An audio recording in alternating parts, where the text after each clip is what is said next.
अपने आत्मा परमात्मा क्या याद दिलाते हैं? कोटि जन्म तन भर मत होगे, कुछ ना हाथ लग्या रे। कुकर सुकर खरबया बोरे, कौआ हंस बुगारे। कि कोटि जन्म तूने यहां भटकते होगे, कुछ नहीं हाथ लग्या रे। आए है परमात्मा कहते हैं, राम नाम कड़ुआ लगे, राम नाम कड़ुआ लगे, मीठे लगे दाम। दुविधा में दोनों गए, भाई माया मिली ना राम। पुणात्मा एक आदि घटना जो हृदय से हटती नहीं, और वो घटनाएं हमें इन बुराइयों से दूर कर ले जाती हैं, धक्का ले जाती है हमारे इस मन पापी को। हम फिर भगवान के निकट आने की चेष्टा करते हैं, कोशिश करते हैं, रोते हैं उसके लिए। एक समय ये दास हमारे पूज्य गुरुदेव जी, तलवंडी भाई कस्बा है जिला फिरोजपुर में, वहाँ उनका आश्रम है। गुरुदेव जी सतलोक चले गए थे, उससे पहले दास को आदेश दे दिया था सत्संग करने और उपदेश देने का।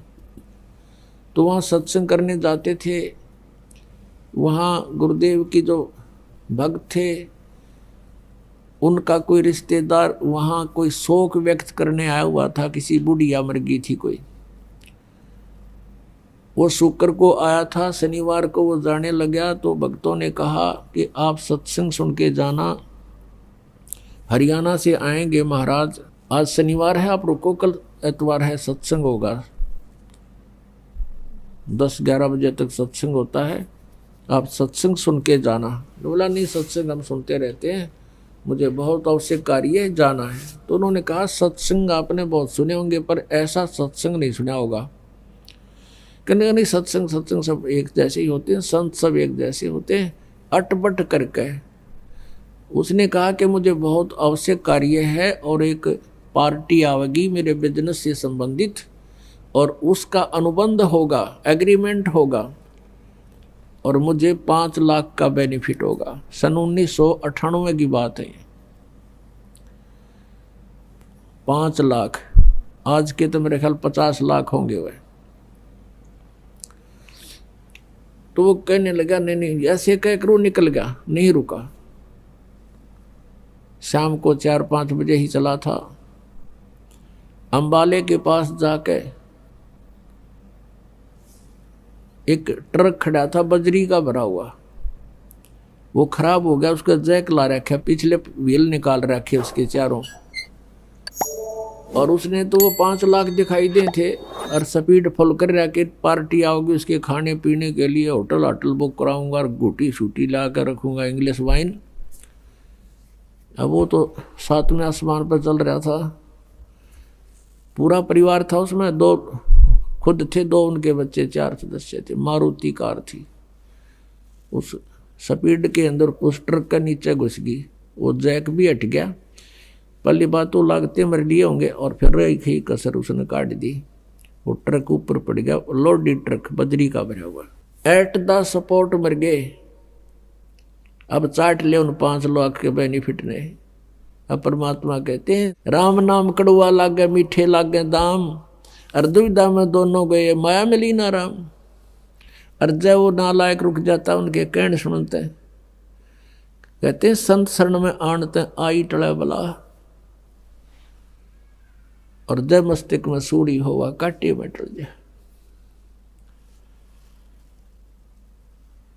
परमात्मा क्या बताते हैं कि हमारे जो ऊपर आपदा आती हैं, कई प्रकार से इनको नॉर्मल किया जाता है। पुण्यात्मा, पाप से ही हमें आपदाएं आती हैं, पाप से दुख होते हैं और पुण्य से सुख होते हैं। तो कुछ पाप तो ऐसे हैं हमारे जो संत के दर्शन से कटते हैं, कुछ ऐसे टाइप के पाप होते हैं जो आशीर्वाद से नाश होता है, कुछ ऐसे टाइप के पाप हैं कि हमने दान ही करना पड़ता है, उससे तभी बचाव होगा। कुछ ऐसे पाप हैं जो भजन से सिमरण से नाश होंगे। तो हमने अपने इस जन्म मरण के दीर्घ रोग का नाश करवाने के लिए हमने सभी प्रकार की औषधि सेवन करनी पड़ेंगी। हमने गुरुदेव के दर्शन भी करने पड़ेंगे और आशीर्वाद प्राप्त करना पड़ेगा, और साथ में जो 500 यज्ञ बता रखे ये भी करनी चाहिए। तो ये जो आपको विधि बताई जाती है कि कुपात्र को दिया हुआ दान व्यर्थ है, सुपात्र को दिया हुआ दान आपका फलता है। अब जैसे हम पहले साधना किया करते थे, पहले भी करते थे हम पूजाएं, क्योंकि भक्त आत्मा जो अच्छी आत्माएं हैं वो भक्ति बिना रह नहीं सकती, और उसके लिए काल ने बहुत लंबे चौड़े जाल फैला रखे हैं कि एक सत साधना ना करके परम संत के पास ना जाके नकली गुरुओं के पास ये कितने बैठे रहो, कहीं धक्के खाते रहो, भटकते रहो, अंत में इन्होंने पशु बनना ही बनना है, यहाँ से जा ही नहीं सकते। तो तब हम साधना करते थे तो हमारे पूर्व जन्म के संचित जो संस्कार थे, प्रारब्ध में जोड़े गए थे, उस प्रारब्धवश पुण्यों से हमें लाभ हो रहा था। जैसे कक्षा में पास हुए, फिर विवाह हुआ, रोजगार मिल गया, संतान हुई, तो हम ये सोचा करते थे हमारे को इन भगवानों ने मौज कर दी। कौन से भगवानों ने? बाबा श्याम जी ने, हनुमान जी ने, श्री कृष्ण और शंकर भगवान और विष्णु जी ने। हम ये सोचा करते थे इन भगवानों की हम पूजा करें, इन ने ठाठ कर दिए या मौज मचा दी। अब पता चला कि ये भगवान तो ये कुछ भी ना कर सकते, ये तो जो आपका जिसा कर्म से वैसा ही दे सकते हैं। हम जाते थे बाबा श्याम जी पे, सालासर हनुमान जी की पूजा में, तो कोई सुख होता था तो 100 गुण गा करते, वहाँ और बैठे होते, आज मुझे ये लाभ हो गया है, सालासर आनते मैंने ये फायदा हो गया, और वहाँ 10 और मिल जाते बताने वाले कि हमें भी ये लाभ हो गया, हमें भी ये लाभ हो गया। तो हम वहाँ उस पत्थर पर कति फेट होते चले गए, सही यहाँ कोई न कोई लाभ सबको हो रहा है, और वो हो रहा था पिछले पूर्व जन्म से।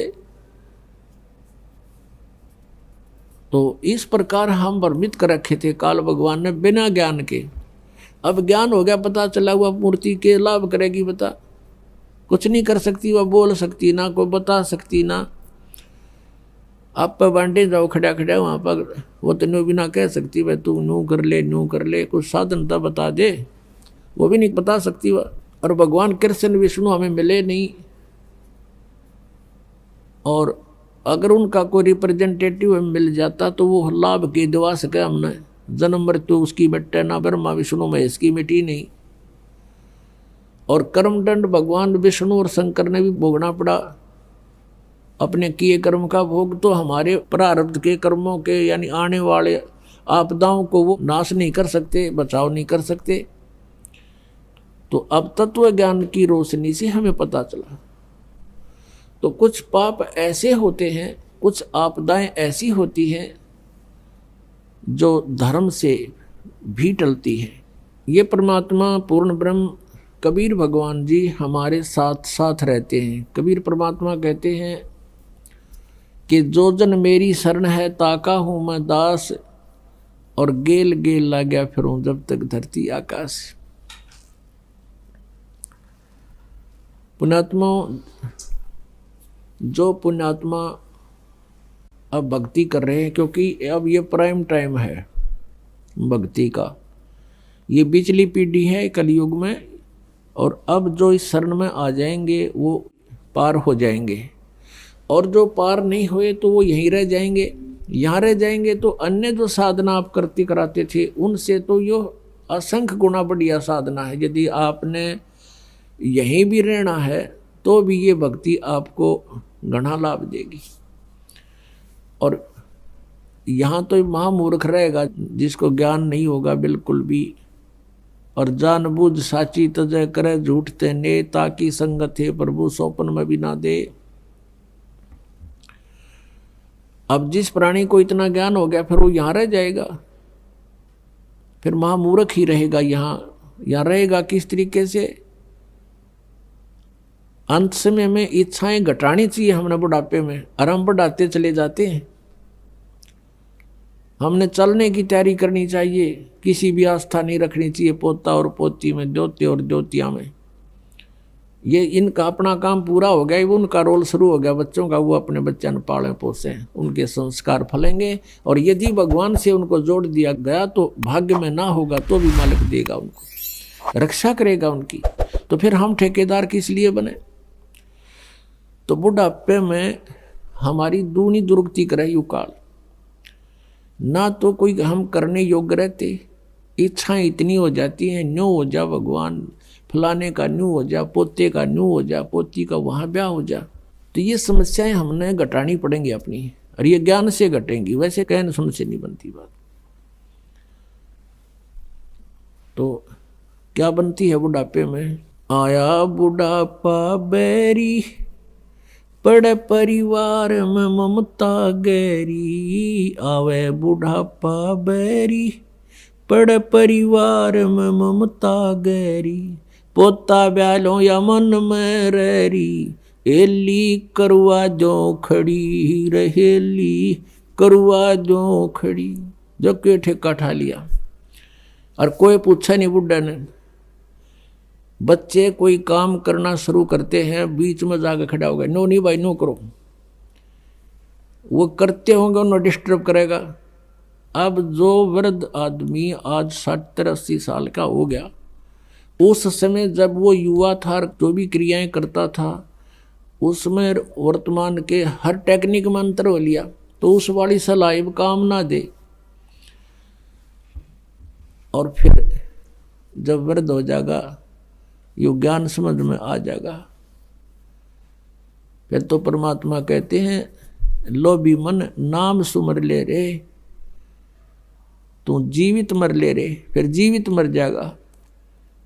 जितनी जैसी आपकी सोच समझ है, बच्चों को एक बार प्रार्थना करें, और वो कहें कि नहीं पिताजी ऐसा करेंगे, अच्छा बेटा ले देख लो, ऐसा कर लो, फिर अपनी माला लेकर मुंह फेर ले, बात नहीं करे दोबारा। क्योंकि वो बालक नहीं है और परमात्मा उनके साथ है। जहाँ जो भगवान साथ देगा, माँ बाप नहीं दे सकते। माँ बाप अपने बच्चों को खाना खिला के, अच्छी तरह नवा धोआ के, कपड़े सुथरे बढ़िया पहना के स्कूल भेज देते हैं, और रास्ते में दुर्घटना हो जाती है तो वहाँ माँ बाप का रोल नहीं है, वहाँ किसका रोल है? भगवान का। जब वहाँ रोल भगवान का है इसी टिपिकल स्टेज पे, तो वहाँ क्या भगवान आंख मीच कर बैठेगा आपके बच्चों के साथ?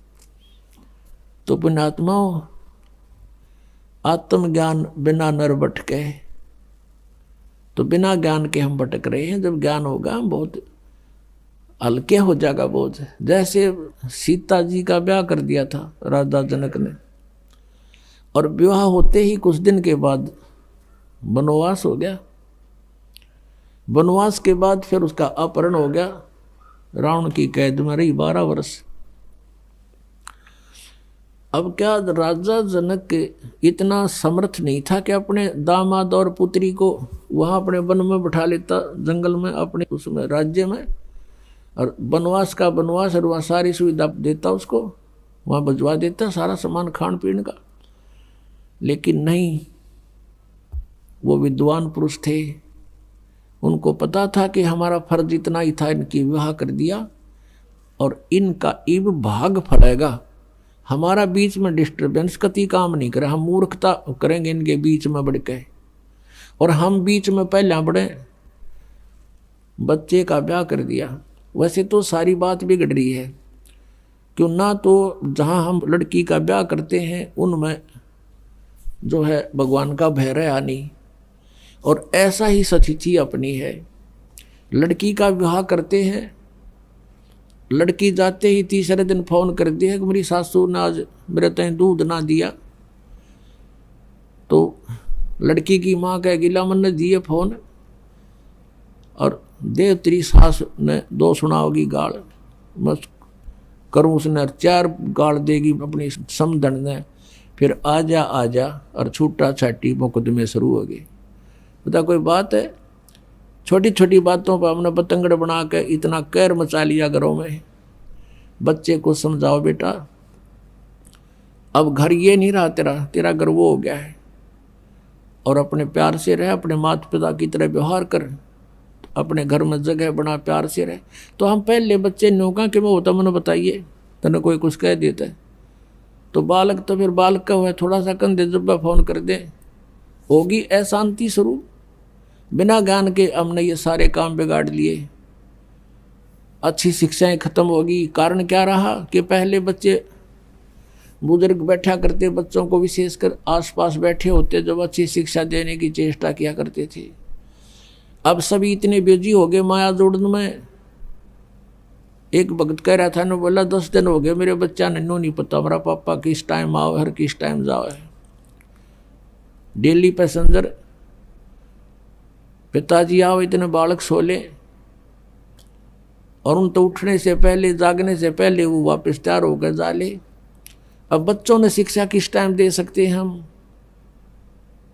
तो बच्चों ने जैसी भी जहाँ से समाज से और अच्छी बुरी संगत से जो ग्रहण किया उस तरह हम चल पड़े। तो हमें अब सत्संग में आना अनिवार्य हो गया। घर पे भी सत्संग लावे, बच्चा न बिठावे, और बच्चे का जो बचपन में घर कर जाएगी वस्तु आजीवन साथ रहती है, उसको भूल नहीं पड़ती। अच्छी या बुरी कोई सी वस्तु ग्रहण कर ले बालक, आजीवन उस पर आरूढ़ हो जाते हैं। तो हमने बचपन से ही शिक्षाएं गलत दे दी, और जिस कारण से हमने समस्याएं घनी बढ़ा ली, तो सत्संग से घटेंगी।